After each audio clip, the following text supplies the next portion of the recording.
सवे सोहना दुनिया में पर मुझो महबूब भी शया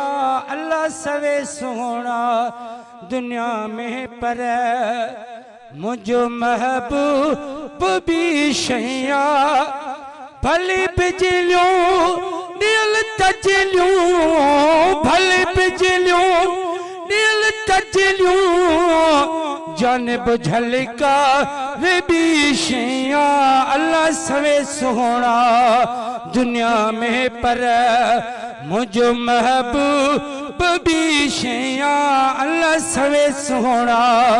दुनिया में पर मिठू बोलियो दुनिया अंदर किरोड़न भी कयूं हो द्यो मिठू बोलियो दुनिया अंदर किरोड़न भी कयूं हो द्यो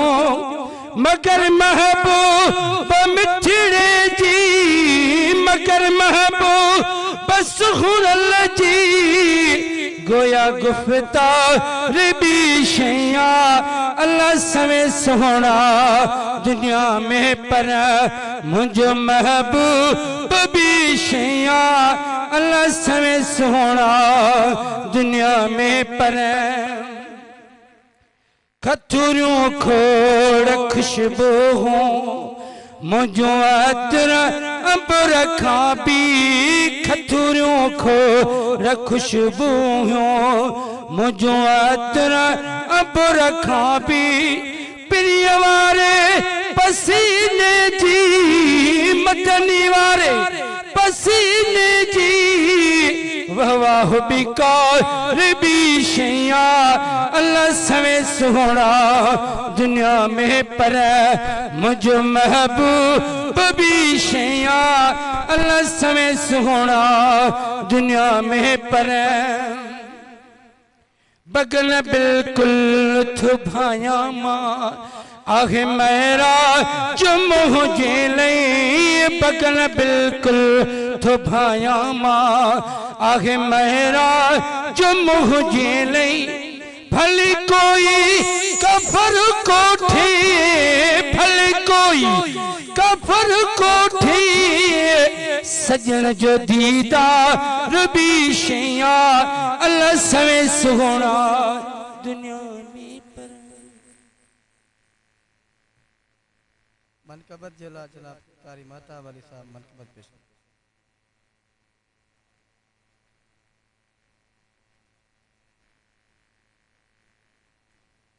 सल्लल्लाहु अलैहि या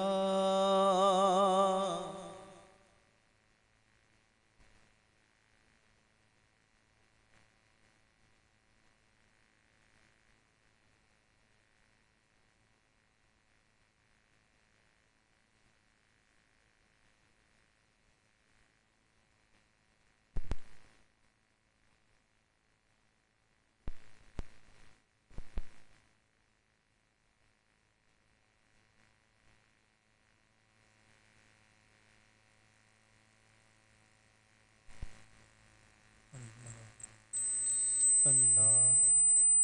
सल्लल्लाहु अलैहि या रसूल अल्लाह वसल्लम अलैका या हबीब अल्लाह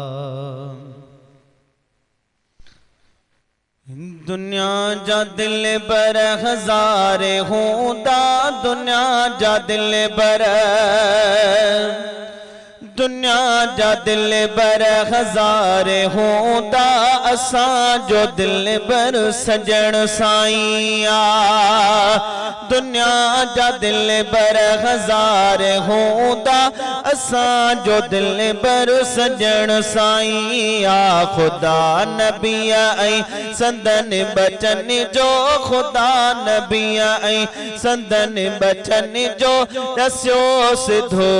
दर सजन साईया अवल त अल्लाह कई इनायत थिया नबी जे तू फेल शफकत अवल त अल्लाह कई इनायत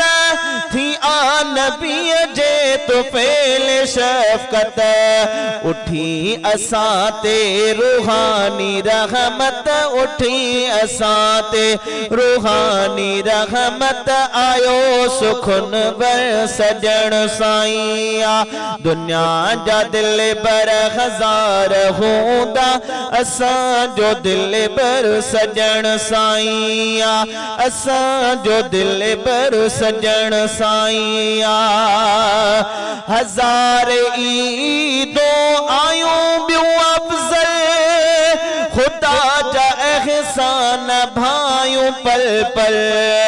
हजार ईदों आयूं बियूं अफजल खुदा जा एहसान भायूं पल पल असां जे लए ईद आ उहो पल थियो जॾहिं निशान बर सजण साईं दुनिया जा दिल बर हजार हूंदा असां जो दिल बर सजण साईं असां जो दिल बर सजण साईं दुनिया में मशहूर जहिजी गादी आहे सो मुर्शिद अल्लाह आबादी दुनिया में मशहूर जहिजी गादी आहे